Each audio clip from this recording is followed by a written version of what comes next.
Hello guys, this is Surya Pratap Singh and here we are to begin with the lecture number 7 of chapter 5, that is magnetism and matter. In this lecture we will study about the earth's magnetism, which is the last topic. You can say this is the last topic of this chapter, okay, and this can be the last video of this chapter. शायद इसमें खत्म नहीं होगा तो शायद 20 minutes का एक और वीडियो होगा और उसमें ये चैप्टर एंड हो जाएगा, ठीक है। तो आज का जो टॉपिक है वो है हमारा अर्थ्स मैग्नेटिज्म, ठीक है, और ये काफी इंपॉर्टेंट है तो इसको प्लीज बहुत अच्छे से पढ़ें। इस साल बोर्ड में जो आपके आने वाला है इसमें एमसीक्यू आपके मान लो कि ये जो पूरा चैप्टर इसका 3 मार्क्स का वेटेज रहता है, 3 to 4 मार्क्स का वेटेज रहता है और वो शायद 2 मार्क्स आपके अर्थ्स मैग्नेटिज्म में से क्वेश्चन आपको मिलेगा। 2 मार्क का क्वेश्चन आपको और कहीं से भी मिल सकता है, ठीक है, इजी चीजों पे। पर 2 मार्क्स तो आप मान लो कि अर्थ्स मैग्नेटिज्म में से आज के लेक्चर में आपको 2 मार्क्स मिल जाएंगे, 2 या 3 मार्क्स बोर्ड में, ठीक है भाई। तो what is earth's magnetism, let's study about it. Earth का मैग्नेटिज्म क्या होता है, क्या ओरिजिन है इसका, क्या बात करने वाले हैं हम यहाँ पर ये बात करने वाले हैं कि अर्थ जो होती है हमारी, अर्थ की खुद की एक मैग्नेटिक फील्ड होती है, अर्थ की खुद की एक मैग्नेटिक फील्ड होती है। हुआ ये कि सबसे पहले ये जो बात करी गई है, सपोज ग्रीस में एक आइलैंड था 600 बीसी के दौरान। आइलैंड का नाम था मैग्नीशिया। क्या नाम था? मैग्नीशिया। वहां पे जो शेफर्ड्स थे, क्या थे? शेफर्ड्स थे, ठीक है, चरवाहे। उनके जो शूज थे, वो शूज जो थे वो स्टक कर गए अर्थ सरफेस से, स्टक कर गए अर्थ सरफेस से, stuck to earth surface, grease. और ये भी कब की बात है? 600 बीसी की बात है। मतलब 600 बीसी के दौरान ग्रीस में एक आइलैंड जिसका नाम मैग्नीशिया हुआ करता था, वहां पर कुछ चरवाहे अपनी, मतलब ये बोल सकते हो गाय भैंस चरा रहे थे और वहां पर उन्होंने देखा कि जो उनके शूज हैं जो कि वुडन से बने हुए, वुड के बने हुए हैं, बट उनके अंदर आयरन नेल्स भी हैं।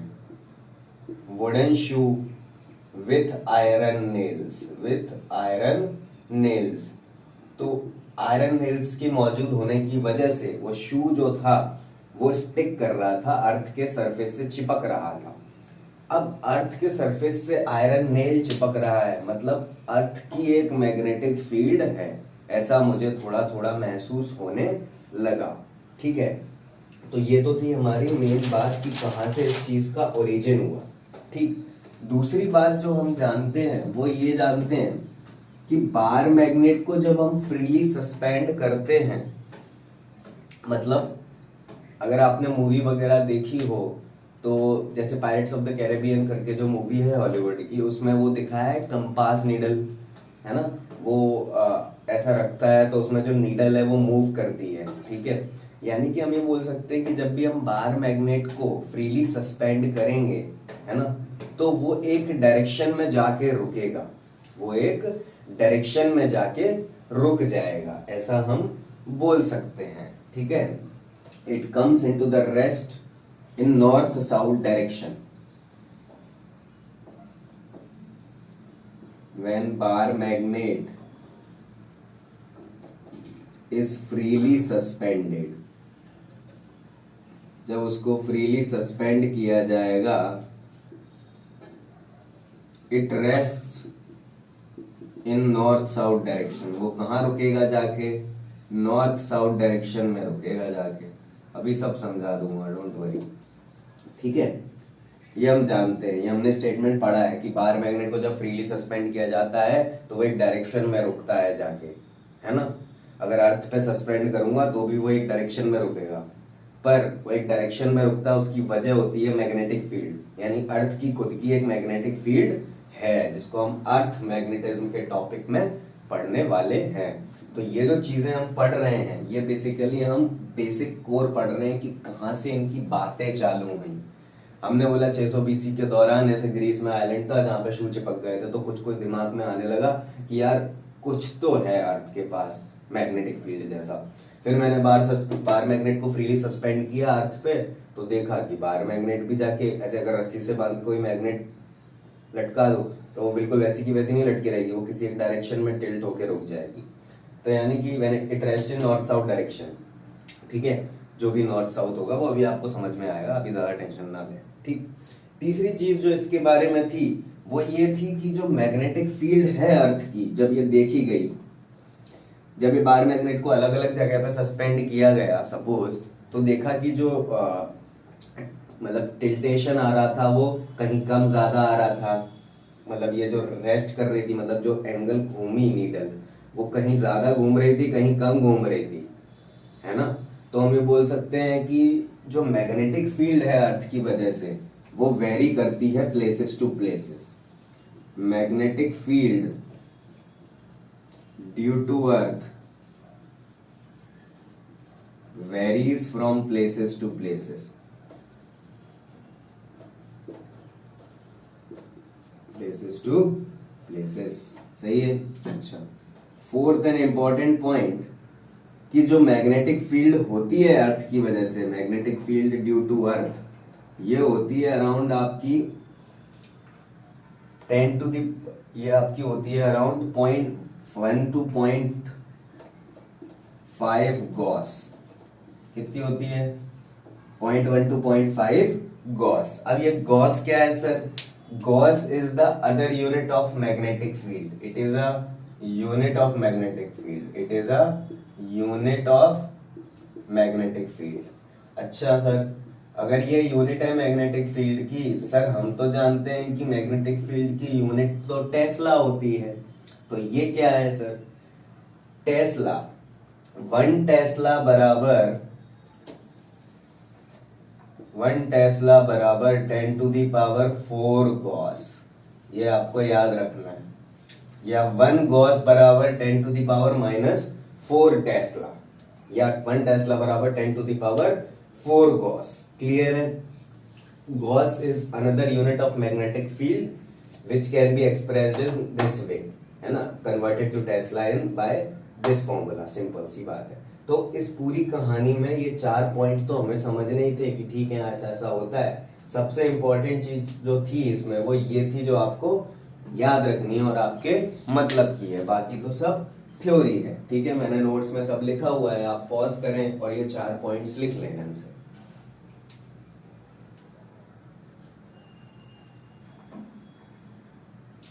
ओके, तो देखो हमने मेनली क्या बात करी? हमने बात करी कि अर्थ का मैग्नेटिज्म होता है और उसके लिए हमने 4 पॉइंट बात करी कि सबसे पहले तो ऐसा कुछ हुआ था 600 BC में। उसके बाद मैंने बार मैग्नेट को फ्रीली सस्पेंड किया तो वो रेस्ट कर गया। ठीक है, उसके बाद जो मैग्नेटिक फील्ड होती है अर्थ की वो अलग अलग जगह पे अलग अलग होती है। It varies from places to places. और चौथा पॉइंट की जो अर्थ मैग्नेटिक फील्ड होती है वो 0.1 से लेके 0.5 गॉस के बीच में होती है। ठीक है, और 1 टेस्ला बराबर 10 टू दी पावर 4 गॉस होता है। ठीक है, बढ़िया है सर, एकदम कोई दिक्कत नहीं है ना। अच्छा, अब ये ऐसा हुआ तो ऐसा क्यों हुआ, यानी अर्थ मैग्नेटिज्म का ओरिजिन क्या है, कहां से अर्थ मैग्नेटिज्म पैदा हुआ, कहां से हमने इनकी बातें चालू करी, क्यों, कैसे इसको एक्सप्लेन किया। ठीक है, अर्थ की मैग्नेटिक फील्ड तो है, ये तो हमें दिख रही थी, पर हमने इसको एक्सप्लेन कैसे किया। हालांकि आज तक भी ये जो टॉपिक है कि ओरिजिन ऑफ अर्थ्स मैग्नेटिज्म, ये आज भी चर्चा का विषय बना हुआ है। आज भी बहुत सारे साइंटिस्ट हैं जो इस पे काम कर रहे हैं, बहुत सारे रिसर्चर्स हैं जो पता लगा रहे हैं कि अर्थ का मैग्नेटिज्म कहाँ से ओरिजिनेट हुआ है, कहाँ से ओरिजिनेट हुआ है, क्यों ओरिजिनेट हुआ है, अर्थ के पास ऐसी क्या चीजें हैं कि वो ओरिजिनेट हुआ है, अर्थ का मैग्नेटिक फील्ड एग्जिस्ट करता है ना। ये आज भी डिस्कस होता है, पर 2 डिस्कशंस जो मैं अभी यहाँ बताने वाला हूँ वो 2 इंपॉर्टेंट हैं आपके सिलेबस में भी और आपको पता भी होने चाहिए। ठीक, पहली चीज, ऐसा बोला गया कि अर्थ के पास उसका खुद का एक बड़ा सा बार मैग्नेट है इमेजिनरी, एक बड़ा सा बार मैग्नेट है इमेजिनरी जो अर्थ सरफेस के अंदर है, जो अर्थ सरफेस के अंदर है। क्लियर है? that there is some very long bar magnet deep inside earth.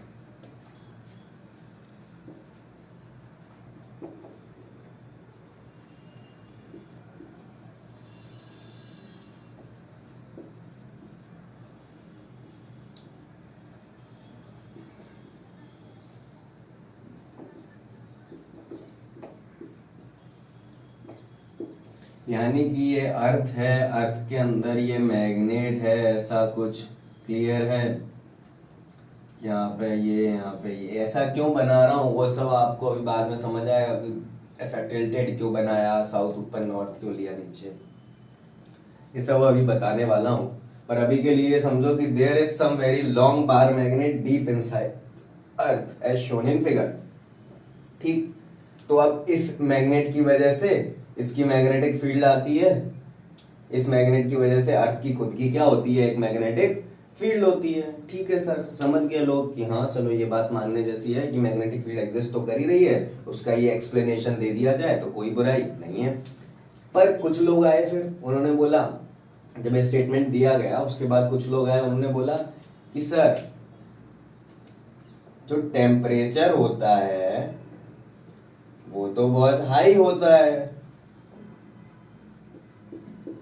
Temperature जो होता है हमारा inside the earth is very high. Temperature inside earth, earth के क्रस्ट में टेम्परेचर जो होता है वो तो बहुत ज्यादा होता है, वेरी हाई। और हाई टेम्परेचर पे एट, ये एक स्टेटमेंट आपको याद रखना है, ये क्यूरीज लॉ भी कहा जाता है। At very high temperature, at very high temperature magnet starts losing its magnetic properties, its magnetic properties। मतलब कि जब टेम्परेचर ही बहुत ज्यादा है तो ये जो मैग्नेट है इसकी मैग्नेटिक प्रॉपर्टीज तो लूज हो गई होंगी, मतलब इस मैग्नेट की वजह से कोई मैग्नेटिक फील्ड नहीं आएगी। यानी ये जो थ्योरी दी थी कि इस इमेजिनरी बार मैग्नेट की वजह से मैग्नेटिक फील्ड है, ये थ्योरी जो थी ये हमारी क्या हो गई, ये हमारी फेल हो गई। This theory got failed.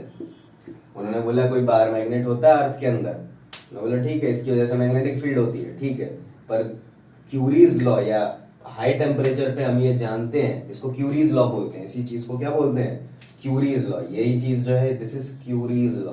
हालांकि इस साल आपके सिलेबस में नहीं है कि प्रॉपर्टीज ऑफ मटेरियल आपके सिलेबस में नहीं है, पर पता होना चाहिए what is Curie's law. At very high temperature magnetic any magnet starts losing its magnetic property. मतलब कोई मैग्नेट जो है उसकी जो मैग्नेटिक प्रॉपर्टी है वो खत्म हो जाएगी धीरे धीरे टेम्परेचर बढ़ाते ही। ठीक है, अब अगर मैं बात करूं कि ये थ्योरी तो हो गई फेल, तो अब कोई दूसरी थ्योरी चाहिए जो इसको एक्सप्लेन कर पाए। अच्छा सर, तो दूसरी थ्योरी क्या हो सकती है जो इस चीज को एक्सप्लेन कर पाए? तो दूसरी थ्योरी जो दी गई ये बहुत ही इंपॉर्टेंट थी और इस बेसिस पे हमने बोला कि हाँ हम मान सकते हैं कि ऐसा कुछ हुआ होगा। ये दूसरी थ्योरी थी, ये थी the metallic, it is about the metallic fluids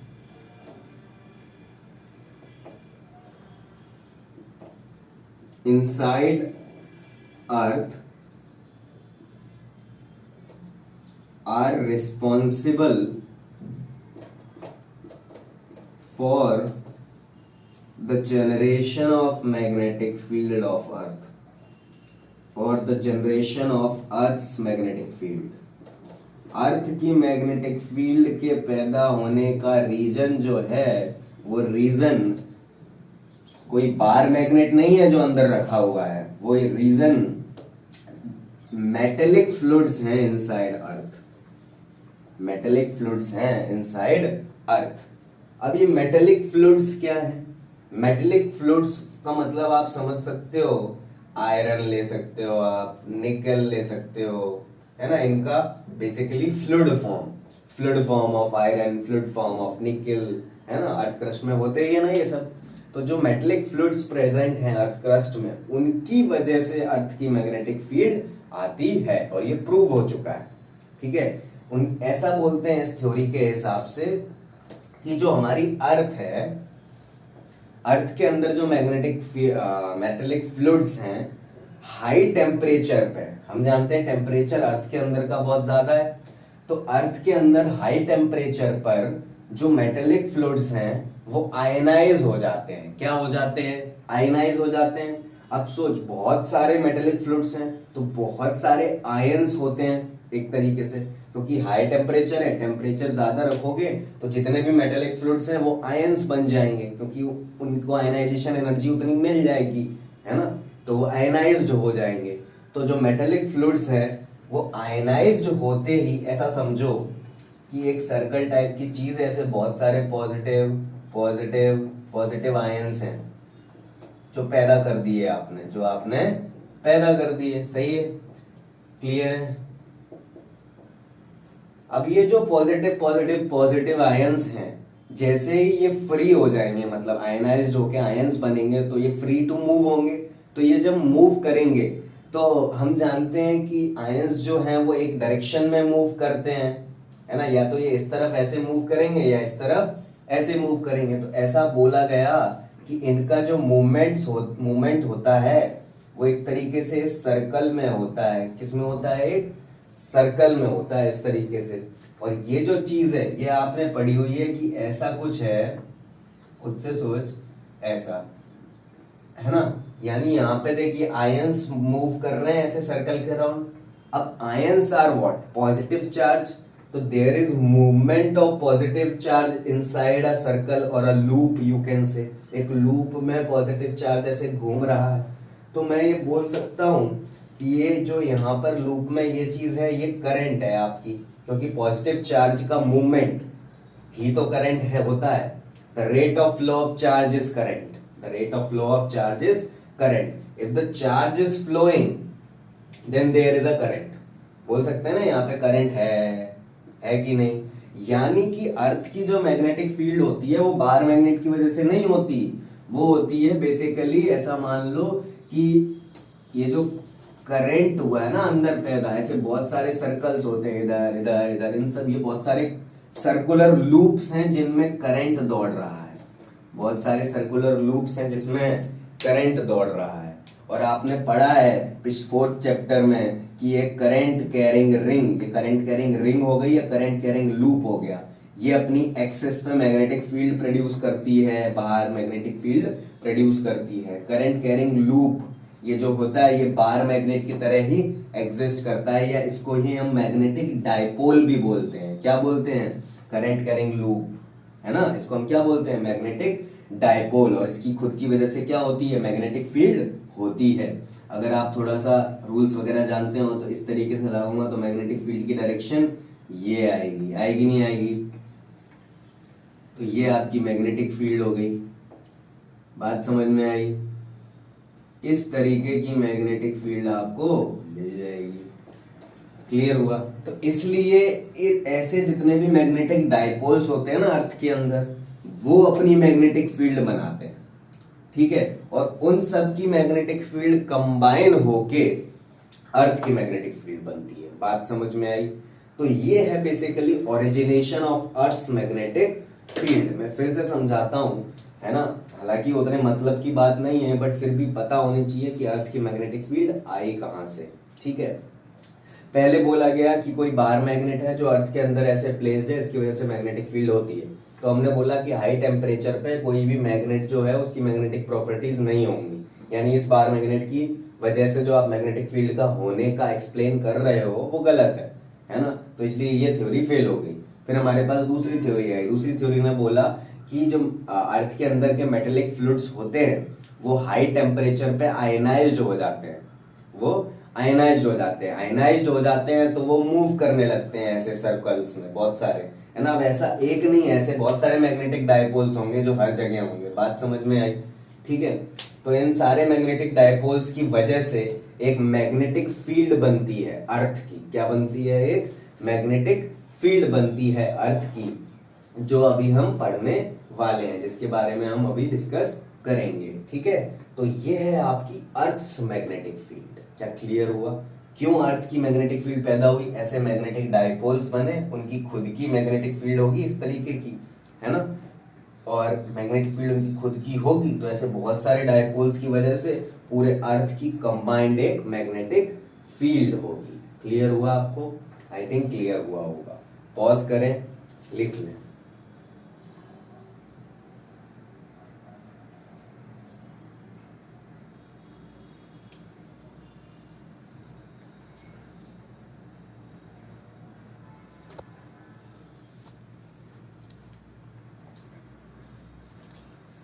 okay, सो यहाँ पर हमने अभी डिस्कस किया कि जो दूसरी जो चीज थी हमारी, दूसरी जो थ्योरी थी हमारी, उस मेटेलिक फ्लूइड्स की वजह से अर्थ की मैग्नेटिक फील्ड होती है।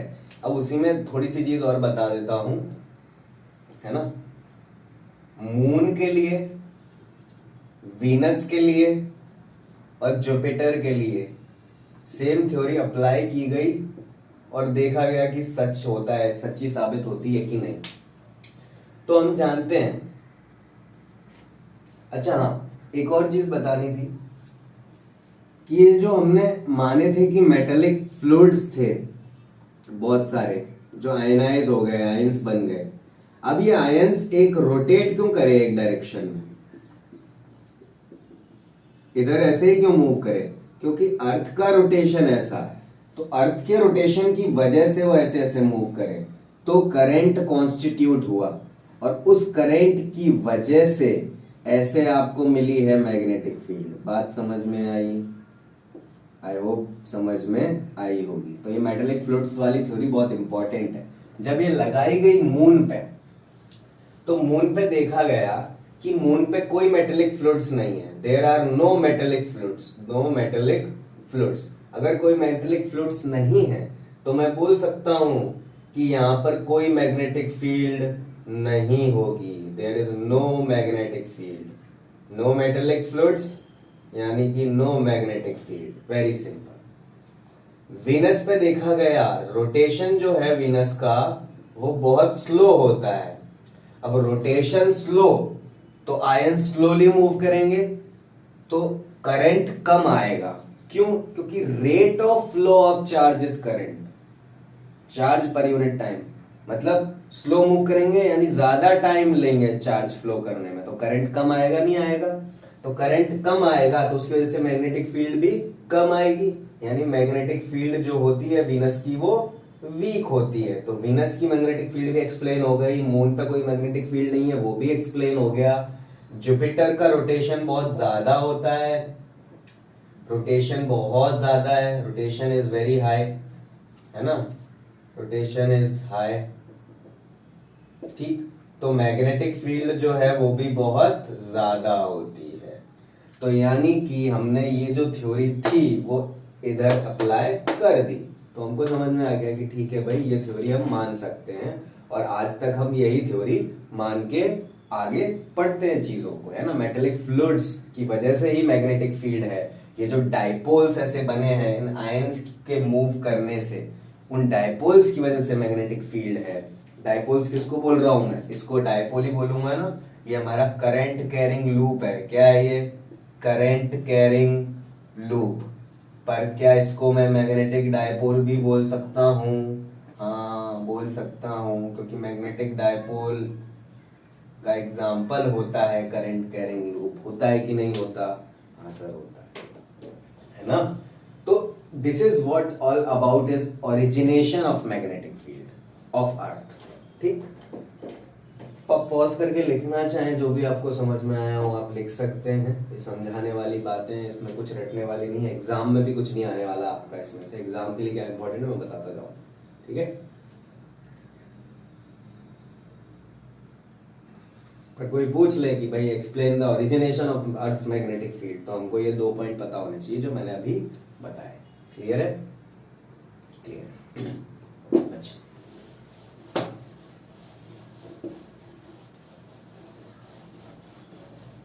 ओके, चलो भाई अभी हम आगे बढ़ते हैं और बात करते हैं magnetic field lines of earth की। मैग्नेटिक लाइंस ऑफ फोर्सेस बोल सकते हो या magnetic field lines of earth. ठीक है, ओके। अब फील्ड लाइंस की अगर आप बात करें तो मैंने देखा, ये ऑब्जर्वेशन है कि अर्थ जो हमारा होता है, अर्थ की जो मैग्नेटिक फील्ड होती है लाइंस, वो कुछ ऐसी होती है।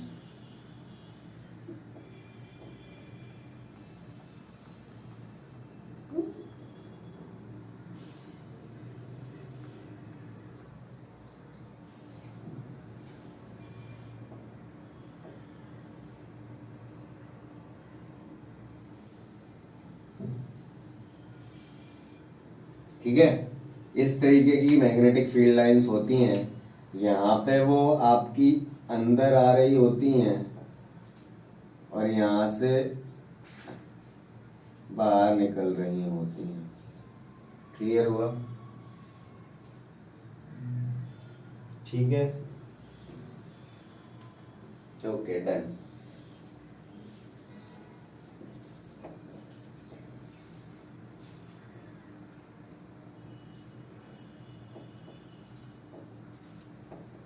ठीक है, अच्छा, तो ये है आपकी अर्थ की मैग्नेटिक फील्ड लाइंस।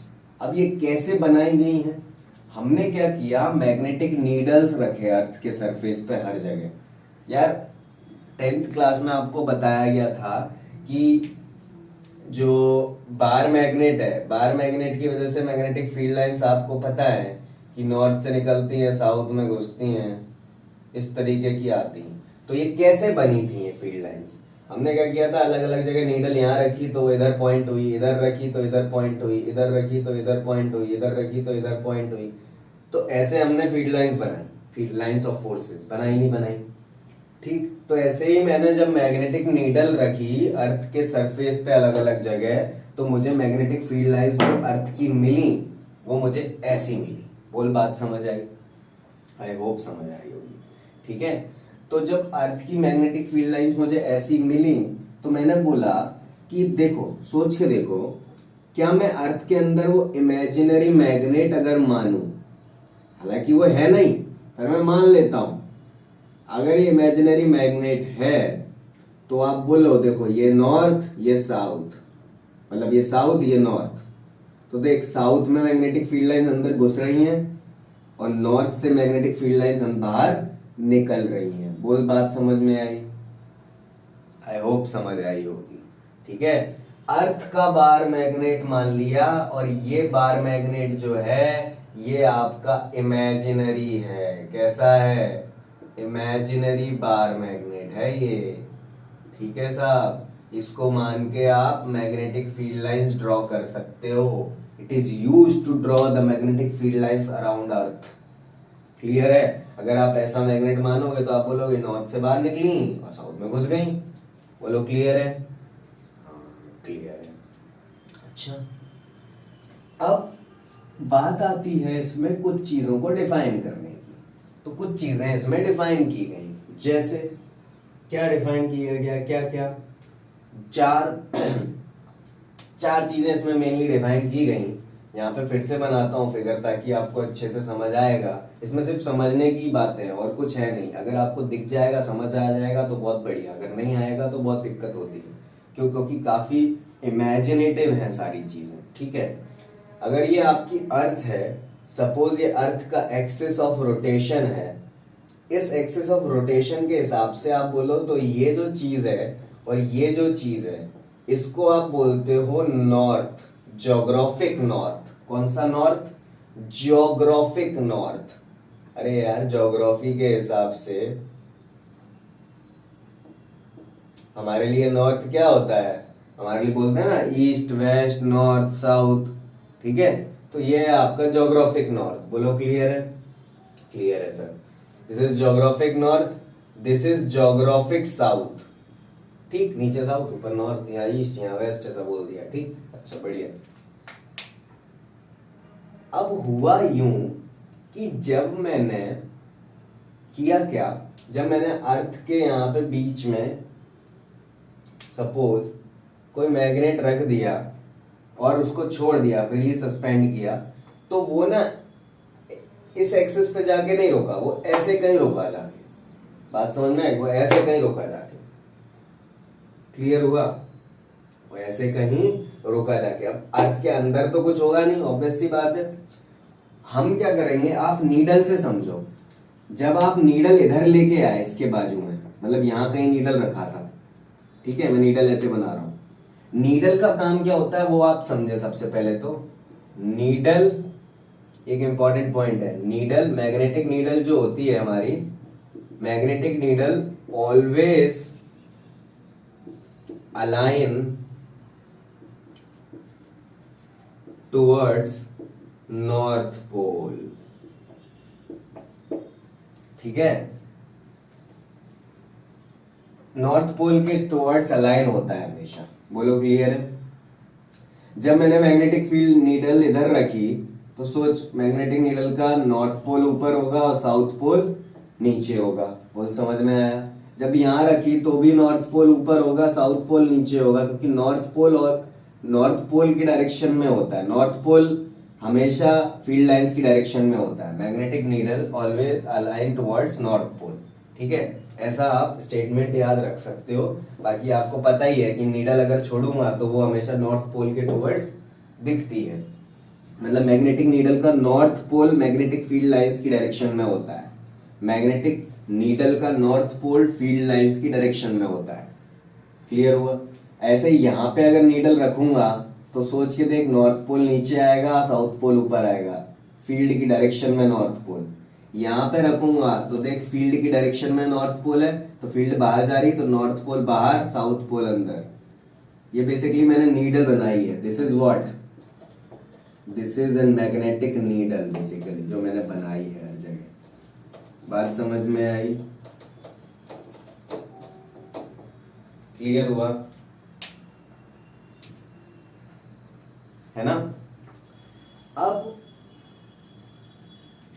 यहां पे geographic north, geographic south define किया। ऐसे ही देखा गया कि जो यहां पे एक पॉइंट है, यहां पे एक पॉइंट है।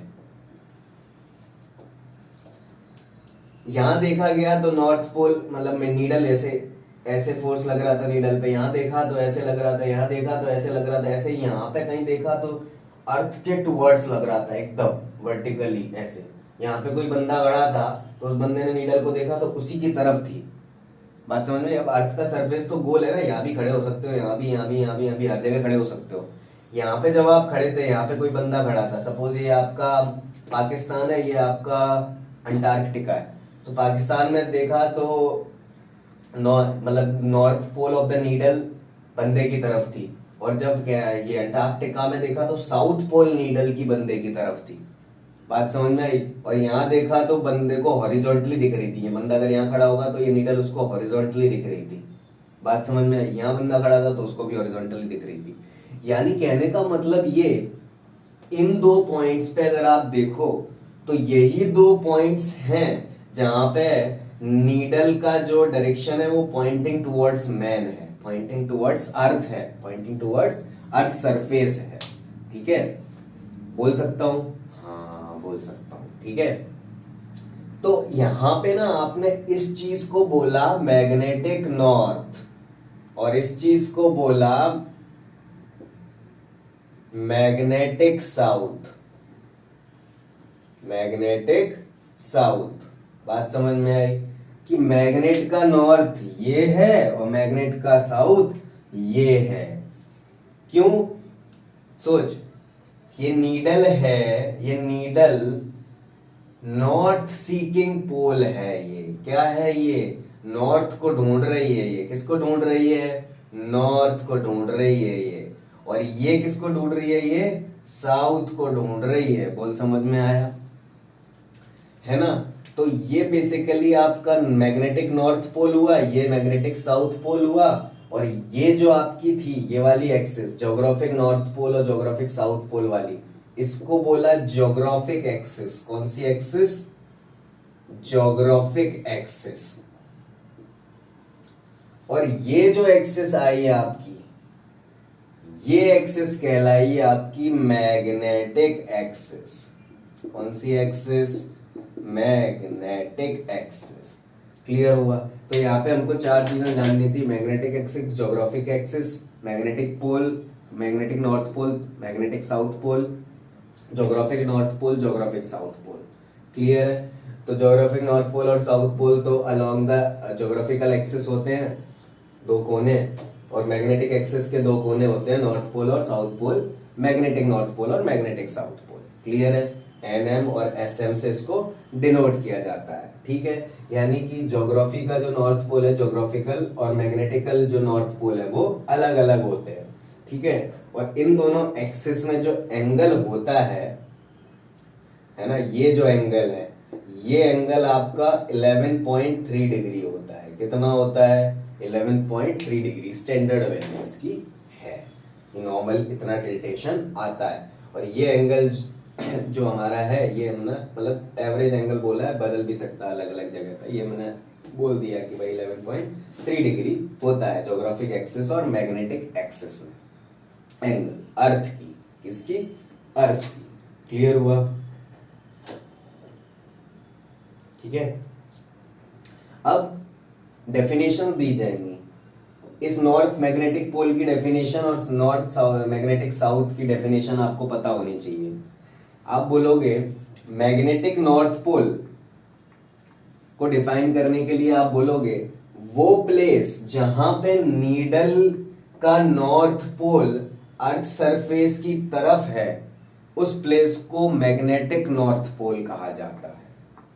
मैं पढ़ता हूं, the place where north pole of needle point vertically downwards towards earth. Points vertically downwards. सोच, यहाँ पे बंदा खड़ा है, वो इसको देख रहा है, ये रही उसी की तरफ आ रही, नॉर्थ पोल उसी की तरफ है। तो where north pole is vertically downward is magnetic north पोल।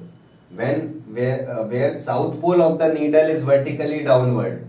अब ये भी डाउनवर्ड ही है, ये मत बोलना कि ये वर्टिकली अपवर्ड है। अरे ये अर्थ है, अर्थ में तुम यहाँ खड़े रहो, यहाँ खड़े रहो, यहाँ खड़े रहो, ये सब सरफेस ही हैं। यहाँ के लिए आसमान ये है, यहाँ के लिए आसमान ये है, यहाँ के लिए आसमान ये है, यहाँ के लिए ये है। बात समझ में आई है ना? कंफ्यूज नहीं होना है।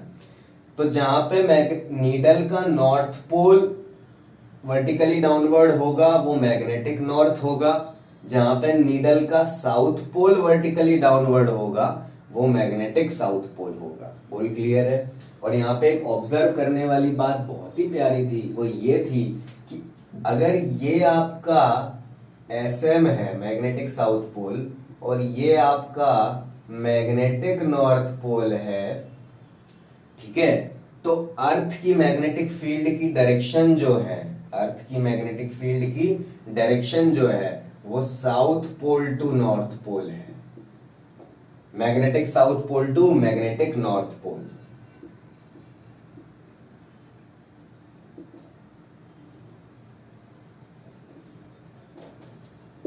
उल्टा है, ये नॉर्थ टू साउथ होती थी ना, पर यहां पे क्या है? साउथ टू नॉर्थ है, outside the earth, outside the earth direction of magnetic field.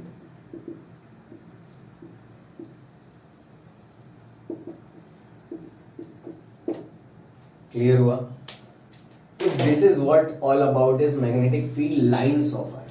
Field lines में मैंने देखा कि फील्ड लाइंस ऐसे कुछ बनती हैं। अगर मैं तू इस इमेजिनरी बार मैग्नेट को कंसीडर करे तो field line north to south ही है। अगर अर्थ का इमेजिनरी बार मैग्नेट कंसीडर करोगे तो बार मैग्नेट की वजह से नॉर्थ टू साउथ होती थी, वो सही है, पर अर्थ की मैग्नेटिक फील्ड अर्थ के साउथ मैग्नेटिक पोल से उसके नॉर्थ मैग्नेटिक पोल की तरफ है, ये याद रखना है आपको। क्लियर है? अर्थ के इमेजिनरी बार मैग्नेट के लिए नॉर्थ टू साउथ ही है, इमेजिनरी बार मैग्नेट के लिए नॉर्थ टू साउथ ही है, पर अर्थ के लिए साउथ मैग्नेटिक पोल से नॉर्थ मैग्नेटिक पोल तक। बोल बात समझ आई?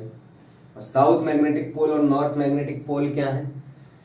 The place where north pole of the needle points vertically downward is known as north magnetic pole of the earth, and the place where south pole of the needle is pointed vertically downwards towards the earth is known as magnetic south pole of the earth. Clear हुआ? I hope मैं अपनी सारी चीजें बहुत अच्छे समझा पाया. Geographic axis, magnetic axis, दोनों के बीच का एंगल 11.3 डिग्री. ठीक है, that's it. Geographic north pole, geographic south pole, geographic magnetic north pole, magnetic south pole. बोल क्लियर है? एकदम क्लियर है. नीडल की खास बात, नीडल को अगर फ्रीली सस्पेंड कर दो तो नीडल का नॉर्थ पोल फील्ड लाइंस की डायरेक्शन में अलाइन होता है. नीडल का नॉर्थ पोल फील्ड लाइंस की डायरेक्शन में अलाइन होता है. If needle is freely suspended, its north pole tries to align itself in the direction of field lines. Clear है? डन. पॉज करें, जो समझ में आया है लिख लें जो बोर्ड पे लिखा है.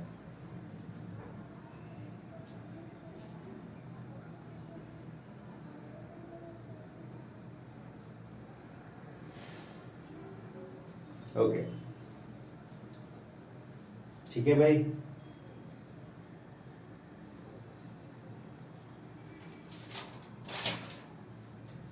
ठीक है ठीक है ठीक है ठीक है ठीक है. पॉज करूं, मतलब मिटा लूं, या पॉज करके लिख लिया आप लोगों ने? एक थोड़ी देर और दे देता हूं. चलो चलो जल्दी जल्दी पॉज करो, लिखो. ओके.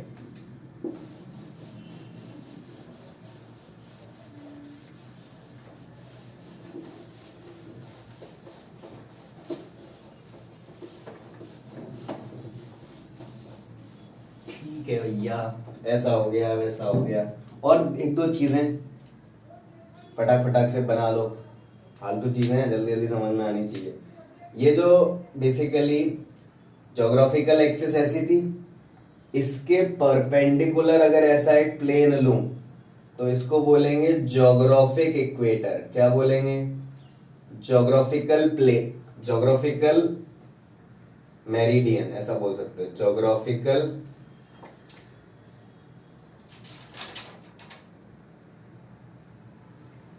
ज्योग्राफिकल प्लेन बोल, ज्योग्राफिकल इक्वेटर बोल लो तो बेटर है अभी के लिए.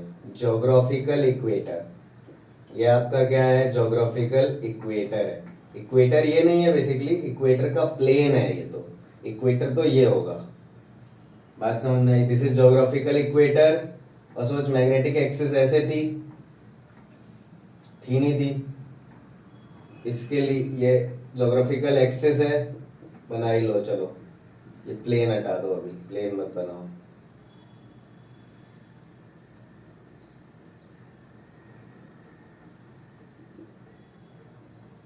ये ज्योग्राफिकल एक्सिस, उसके परपेंडिकुलर ज्योग्राफिकल इक्वेटर. ये मैग्नेटिक एक्सिस, इसके परपेंडिकुलर ये magnetic equator. This is magnetic axis और दिस इज मैग्नेटिक इक्वेटर. बात समझ में आई? This is magnetic equator. अब इसी चीज को आप ऐसे भी बोल सकते हो कि ये जो है ये इक्वेटर का प्लेन है, ठीक है, और ये जो है ये इक्वेटर का प्लेन है. ये आपका ज्योग्राफिकल इक्वेटर है, इसको भी बोल सकते हो ना ज्योग्राफिकल इक्वेटर, क्योंकि ये ऐसी लाइंस का कॉम्बिनेशन ही है ना ये प्लेन पूरा. ज्योग्राफिकल इक्वेटर, ये आपका कहलाएगा मैग्नेटिक इक्वेटर. बात समझ में आई? ओके, आ गई. क्लियर हुआ क्या? आई होप क्लियर हुआ हो. तो बनाने डायग्राम पॉज करके फटाक से बना लो, चारों समझ में आ जाएंगे ऐसे. Okay, that's it.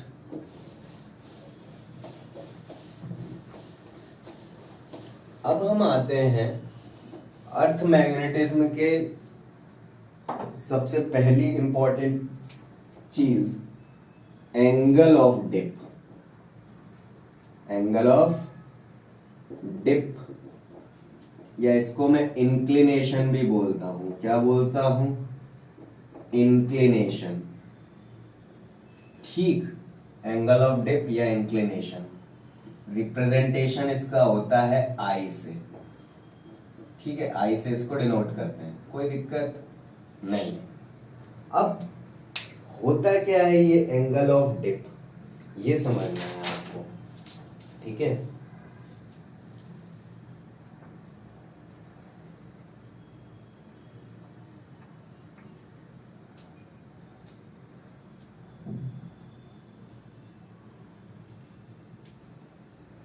ठीक है, चलो एंगल ऑफ डिप,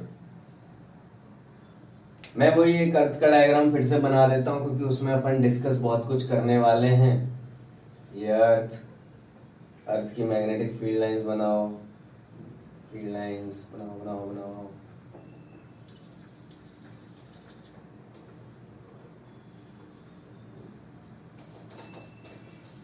छोटा अर्थ बना लो, ज्यादा बड़ा बना दिया।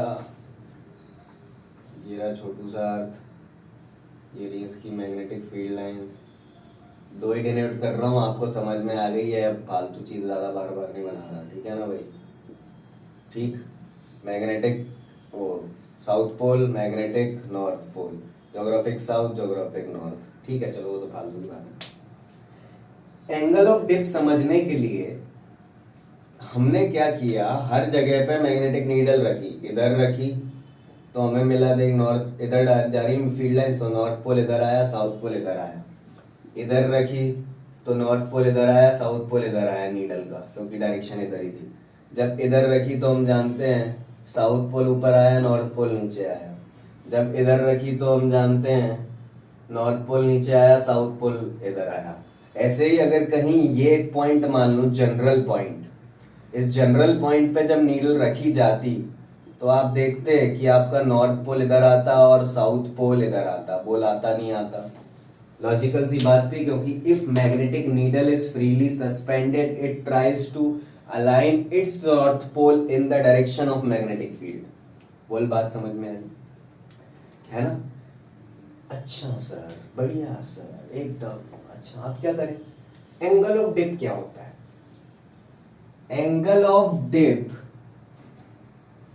Angle made by needle with the horizontal to earth surface, with the horizontal to earth surface,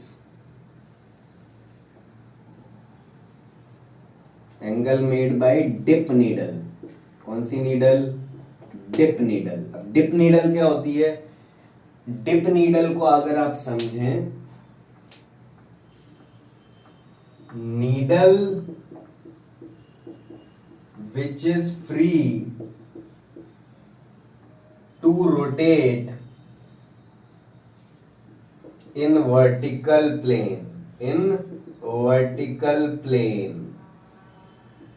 generally आपने देखी है नीडल हॉरिजॉन्टल प्लेन में ही मूव कर रही होती है, पर नीडल को अगर ऐसी नीडल जो वर्टिकल प्लेन में भी मूव करेगी, इधर भी मूव करेगी, हॉरिजॉन्टली भी मूव करेगी, वर्टिकली भी मूव करेगी, मतलब ऐसे भी जा सकती है, ऐसे भी जा सकती है, तो वो है आपकी डिप नीडल, जो वर्टिकल प्लेन में मूव कर रही है। जो हमारा प्लेन है, अर्थ के आसपास का जो प्लेन है, ये वर्टिकल प्लेन ही है ना, यहाँ कुछ और, यहाँ कुछ और, यहाँ कुछ और, तो ये वर्टिकल प्लेन में जो नीडल है वो जब रोटेट करने के लिए फ्री है तो उसको हम बोलते हैं डिप नीडल।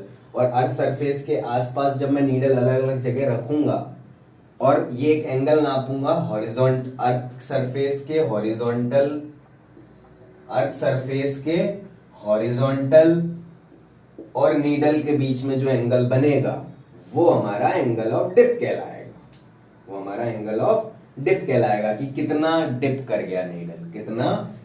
गया नीडल, अगर आप लॉजिकली सोचो, कोई बंदा इधर खड़ा है सपोज,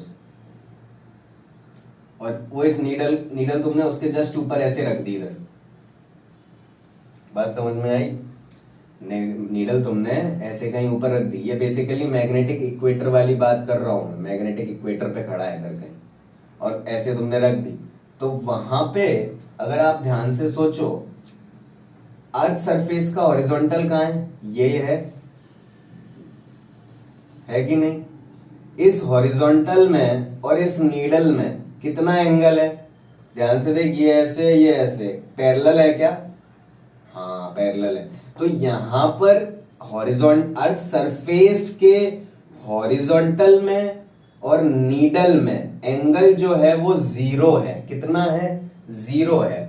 तो angle made by needle with the horizontal to earth surface is angle of dip, right? तो हॉरिजॉन्टल और अर्थ के बीच, हॉरिजॉन्टल टू अर्थ सरफेस और नीडल के बीच में इधर एंगल 0 है, तो मैं बोल सकता हूं इधर आई की वैल्यू 0 है। At magnetic equator I is equal to 0, इधर भी आई इक्वल टू 0 है। बोल, बात समझ में आई? आई नहीं आई?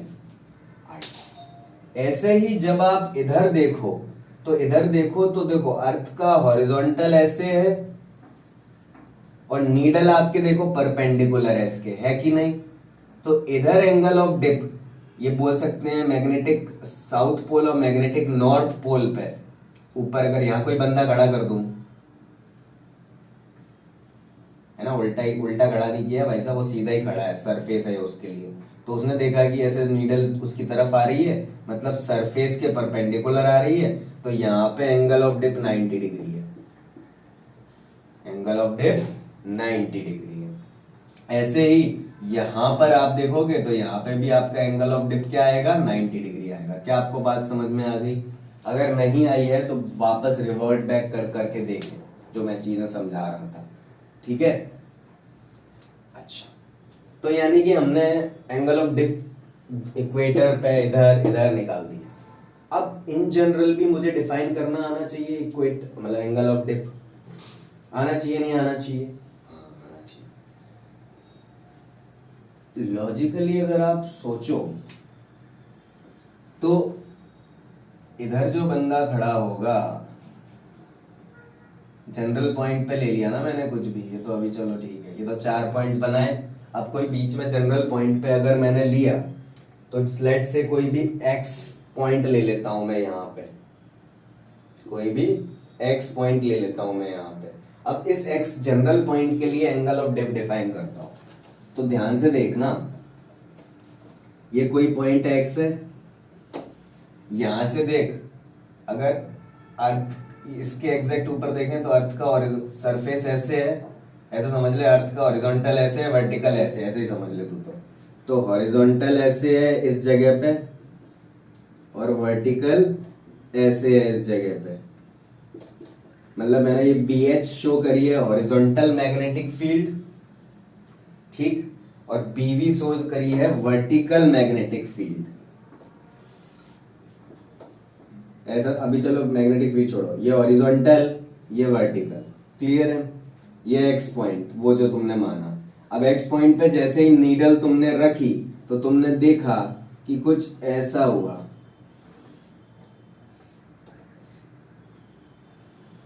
नीडल ऐसे बीच में जाके कहीं रुक गई, ठीक, और तुमने देखा जो हॉरिजॉन्टल से एंगल ये जो नीडल बना रही है, ये आपका एंगल ऑफ डिप या इंक्लिनेशन एंगल है, ये एंगल ऑफ डिप या इंक्लिनेशन एंगल है।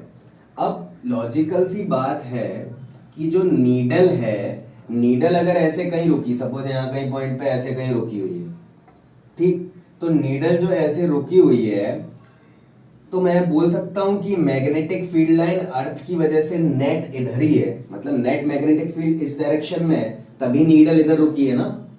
नीडल कहां रुकेगी? जहां नेट मैग्नेटिक फील्ड है, बात सही है, टोटल मैग्नेटिक फील्ड है, तो नीडल इधर रुकी है, यानी बोल सकता हूं नेट मैग्नेटिक फील्ड इधर है अर्थ की, क्लियर है? ये एंगल आई है, ठीक है ना? अगर ये नेट है तो सोच, हॉरिजॉन्टल में इसका एक कंपोनेंट आएगा जिसको बोलेंगे horizontal component of magnetic field, और वर्टिकल में जो कंपोनेंट आएगा उसको बोलेंगे vertical component of magnetic field. बात समझ में आई? हाँ, क्लियर है ना? ये आपका आई है, तो यहां से एक इसका कंपोनेंट ऐसे आएगा, इसका एक कंपोनेंट ऐसे आएगा, आएगा नहीं आएगा? यहां से क्लियरली आप देख सकते हो कि BV को आप लिखोगे BE साइन आई और BH को आप लिखोगे BE कॉस आई, कंपोनेंट्स लिए आपने, सिंपल। आई की तरफ कॉस आई, आई से दूर साइन आई। क्लियर है? इन दोनों को डिवाइड कर दो आप। जैसे ही डिवाइड करोगे तो आपको मिलेगा, देखो B B cut tan I sin I upon tan cos I, क्या बन गया? Tan I B V upon B H. तो टेन आई बराबर B V upon B H. बोल समझ आया?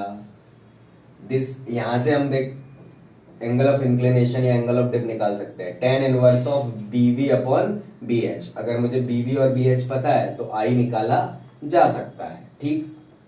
और एक और चीज यहां से जो बताई जा सकती है, अगर आप इसको वेक्टर मान लो और वेक्टर की तरह जोड़ दो तो बी एच और बी वी में 90 डिग्री एंगल है, तो बी को देखो कुछ ऐसे लिख सकते हो कि आप under root of B H का स्क्वायर प्लस बी वी का स्क्वायर। मतलब बी एच बी वी दी हो तो बी निकल जाए। मतलब तीन चीजें हैं, तीन में से कोई भी दो दी हो तो तीसरी निकाल सकते हो। ठीक है? तो हमारे पास ये चार इक्वेशंस हैं जो आपको समझ में भी आनी चाहिए और याद भी होनी चाहिए। Vertical component is BE sine I, horizontal component of earth's magnetic field is BE cos I, tan I बराबर BV upon B H B. Clear है? ठीक। तो ये है आपका एंगल ऑफ डिप, जो जनरल पॉइंट पे टेन आई बराबर B V by B H होगा, इक्वेटर पे 0 होगा, पोल्स पे मैग्नेटिक पोल्स, इनको मैग्नेटिक पोल्स बोलेंगे ना, तो मैग्नेटिक पोल्स पे वो 90 डिग्री होगा। क्लियर हुआ? क्यों होगा? क्या वो समझ में आया? आई होप समझ आया होगा। पॉज करें, लिख लें।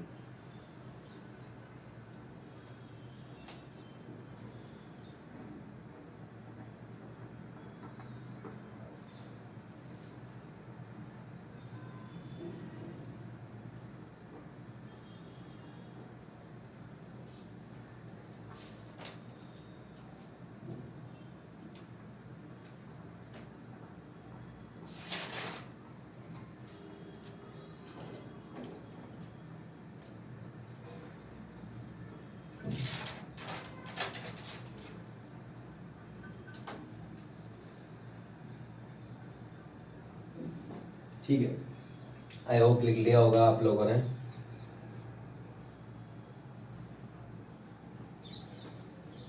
Okay,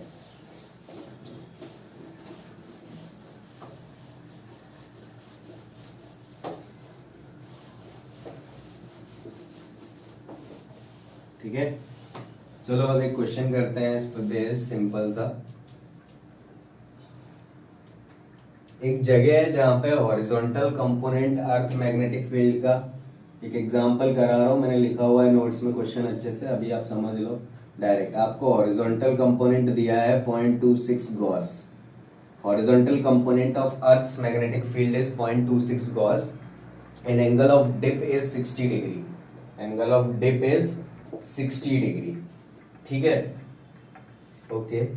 calculate magnetic field of earth, also find the vertical component of earth. मुझे बीई निकालना है और बीई निकालने के बाद बीवी भी निकालना है। ठीक है भाई? तो बीई और बीवी निकालना है, इजी सी चीज है। आई थिंक आप लोग सॉल्व करो, पॉज करके पहले ट्राई कर लो, फिर सॉल्यूशन देखो। कर लिया? आओ चलो सॉल्यूशन देखते हैं। ठीक है भाई? देखो बी एच दिया है, आई दिया है, बीई निकालना है तो हम जानते हैं B H is equal to BE cos I. सही है? सही है। बी एच 0.26 दिया है, बीई निकालना है, कॉस आई बोले तो कॉस 60, ये 0.26 बीई कॉस 60 की वैल्यू 1/2, तो बीई की वैल्यू मिली 0.52 गॉस। कितनी मिली? 0.52 गॉस। क्लियर है? क्लियर है। बीई मिल गया, क्या निकालना है अब? बीवी निकालना है। बीवी क्या होता है? बीई साइन आई होता है, नहीं होता? हाँ सर होता है। बीई की वैल्यू कितनी है? 0.52। साइन आई की वैल्यू कितनी है? साइन 60। सही है? यानी ये जो भी वैल्यू आ रही 0.52 इंटू रूट 3/2 गॉस। बात समझ में आई? ये जो भी आंसर है, दिस इज बीवी, वर्टिकल कंपोनेंट। तो ऐसे इजी से सवाल आते हैं, आपको डायरेक्ट दो चीजें दी हैं, दो फाइंड करा ली, ऐसे फाइंड करेंगे। आई होप समझ आ गया होगा। इजी सी चीज है, कोई दिक्कत इसमें? बहुत ही बेसिक सा सवाल था और बहुत ही बेसिक सा है। अर्थ मैग्नेटिक फील्ड आपको बस समझ में आनी चाहिए। अगर आप समझ पाएंगे तो आपको बहुत ही आसान टॉपिक लगेगा, और अगर आपको नहीं समझ आया तो इससे टफ टॉपिक आपको कुछ नहीं लगेगा। ठीक है, तो प्लीज ट्राई टू अंडरस्टैंड। और ये लेक्चर को आप बार बार देखें, 4 बार देखें, है ना। जो मैं बोल रहा हूँ मेरे एक एक शब्द को ध्यान से सुने। ठीक है, पॉज करके लिख लें।